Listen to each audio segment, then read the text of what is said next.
Hello everyone, কবিতা ব্লগের সবাইকে welcome. দেখুন, সকালে সমস্ত কাজটা গুছিয়ে আগে আমি পুজোটা করে নিয়েছি। পুজো করে তারপরে আজকে বুধবার আমাদের এখানে হাট আছে।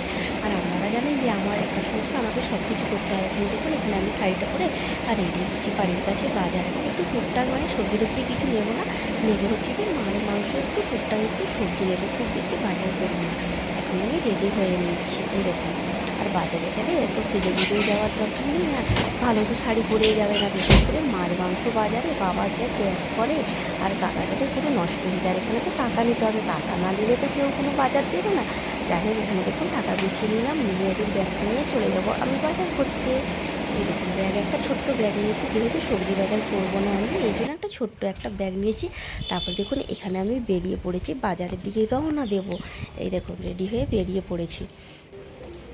আর তারপর দেখুন, এই যে বাড়ি চলে এসেছি, বাজার নিয়ে বাড়ি চলে এসেছি। এখন বাজারগুলোকে সমস্ত আজর করে এখন বাজারগুলোকে সবগুলো এখন গুছিয়ে নেব, সুন্দর করে গুছিয়ে রেখে দেবো। দেখুন, নিজের হাতের সংসার নিজে যদি সব কিছু গুছিয়ে গাছিয়ে সুন্দর করে রাখি তাহলে খুবই ভালো, তাই না বলুন? তারপর দেখুন, এই যে সব কিছু এখানে সুজিন শাক নিয়ে এসেছি, কুমড়ো ফুল নিয়ে এসেছি, ভেটকি মাছ নিয়ে এসেছি, পমফ্লেট মাছ, মাংস, মানে টুপিটাকে একটু বাজার করতে গিয়েছিলাম। দেখুন, নিয়ে এসেছি, সস্তায় পেয়েছি তাই নিয়ে এসেছি। ফ্রিজের মধ্যে এখন রেখে এগুলোকে এখন কদিন ধরে খেয়ে নেব।